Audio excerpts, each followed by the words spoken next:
And we struggled, and we were very fortunate to have a godmother and a godfather. Our godmother was Helen Lingfeld in the state of California, and she put on golf tournaments for us and put up the money, and her charity was United Voluntary Services. Our godfather was Alvin Hanmacher, and Alvin Hanmacher made clothing, and he had a line of sportswear called Weather Vane.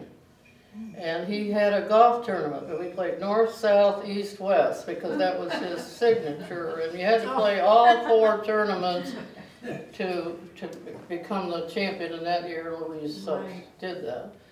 But his charity was the David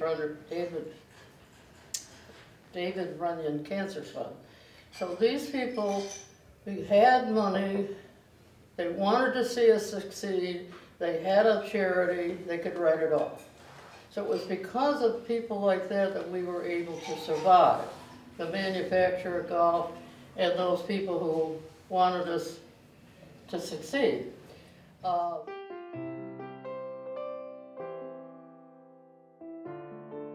We were like the Barnum Bailey Circus, basically, because one of us was in charge of the pairings, and we put our name on little 3x5 cards, and you write whoever was in charge of it to make the pairings for the next day. You'd have your card. You never lost anybody that way, you know, with a sign on the wall. You lose names, but when you got the cards right there, you don't lose anybody, and you get everybody paired for the next day. And Marilyn and I, our job was at the end of the week. I rode with Marilyn because Spalding gave her a car, so I got a free ride. So we would stop at a payphone on Sunday night and call the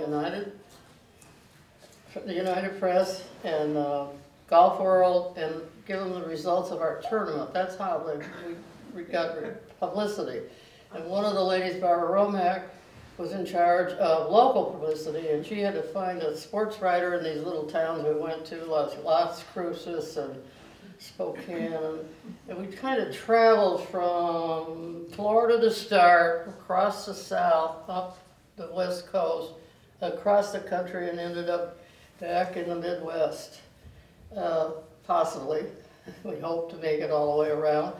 And sometimes we would drive 700 miles between tournaments. We'd get through on Sunday night, and then you go, as soon as you're through playing, your car was packed, and you drove till it got dark, and then the next day was Monday. You got to the town where you were going to be, and you found the laundromat and the beauty shop, and got organized. And then Tuesday or Wednesday, you had to give a golf clinic, and that was called a swing parade. Everybody hit a different shot.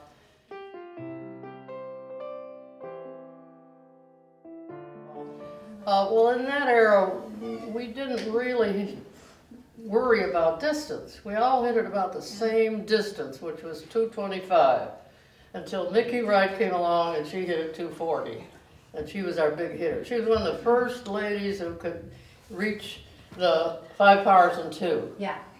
And she was taught by Harry Pressler, who used leg motion, and Marilyn and I used to watch the men, and they took these big divots, and we thought, oh, how can we ever learn to get that big divot? We want to get a big divot, because we were taught to sweep the ball, just sweep the ball, brush the ball.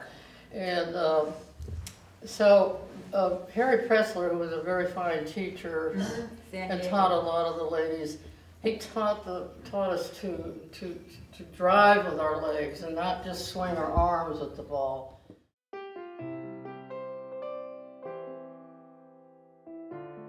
That was an era of learning, and being a teacher, I've taught in 7 decades, and every 10 years the swing has progressed and changed.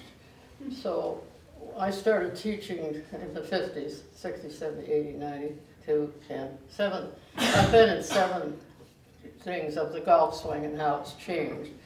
The golf swing has changed because of conditioning of the body changes in the golf ball, changes in the clubs. All these things have helped the average player enjoy the game more.